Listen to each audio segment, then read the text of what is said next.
My name's Sheryl Smithies. I'm a dentist and I own the Smile Emporium. I've owned it for 8 years now. I can't believe it's been that long. So it's been kind of my dream was to own this practice, and now I've done it, and 8 years has flown by like a blink. The Smile Emporium is a dental practice that I've created with a focus mainly on cosmetic dentistry. We also do a lot of facial aesthetics, including Botox, fillers, thread lifts. Everybody needs a little bit of a lift now and then. Micro peels and micro needling to get your skin surface great.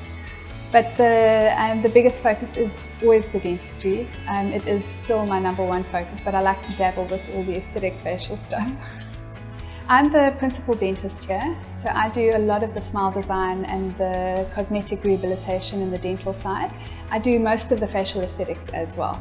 So I do have helpers. My hygienist is great. She gives a lot of help on the peels and the micro needling side, so the supportive side of the treatments.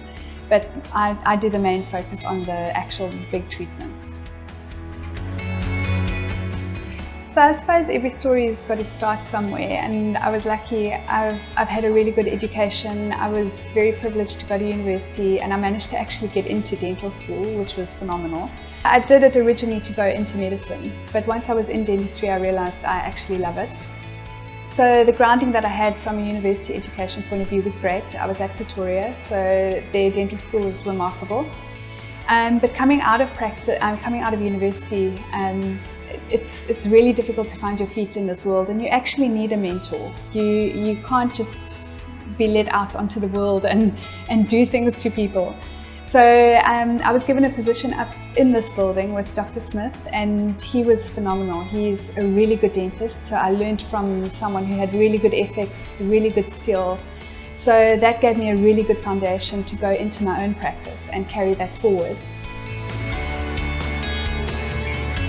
My inspiration probably comes from a lot of the women that I've met through networking in KZN. There are a lot of women in business who've really had to make it and forge their path, and it's been a really difficult thing for them.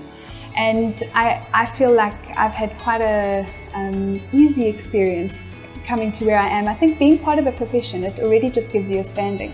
So there's a lot of the women who've had to fight for it that I look up to, and I love going to these meetings to be with women, to see where they've come from, and we just work off and bounce ideas off each other, and we can all be better because of that.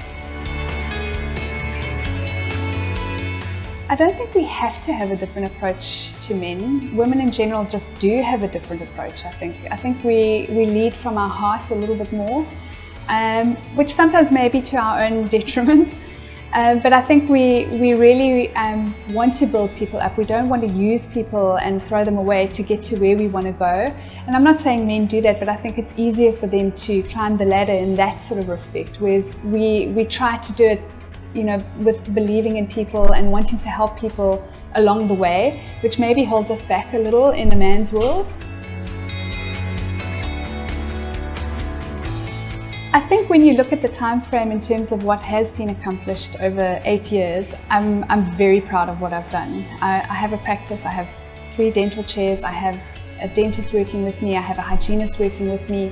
So the quality of the work we just create is phenomenal.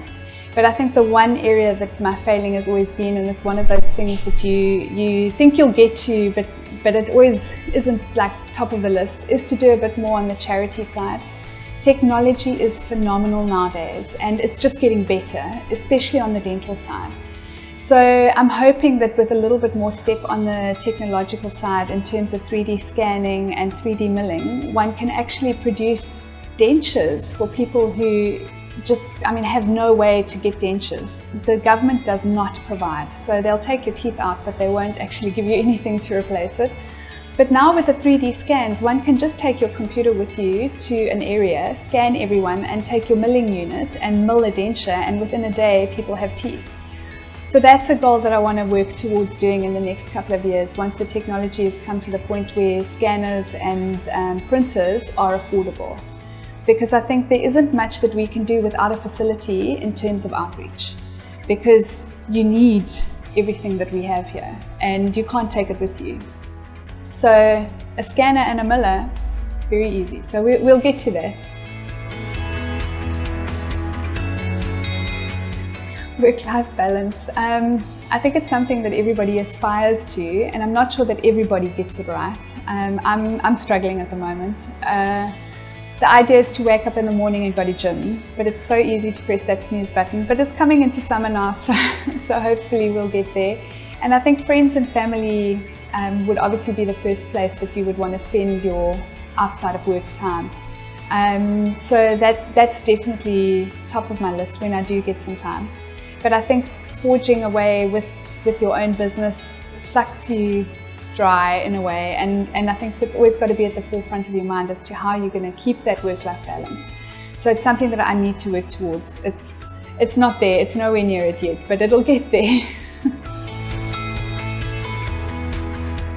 If I spoke to myself coming out of varsity, I probably would have told myself not to be easily led. I'm not saying that what I've learned through being easily led wasn't important, because it was. I can't take that learning away.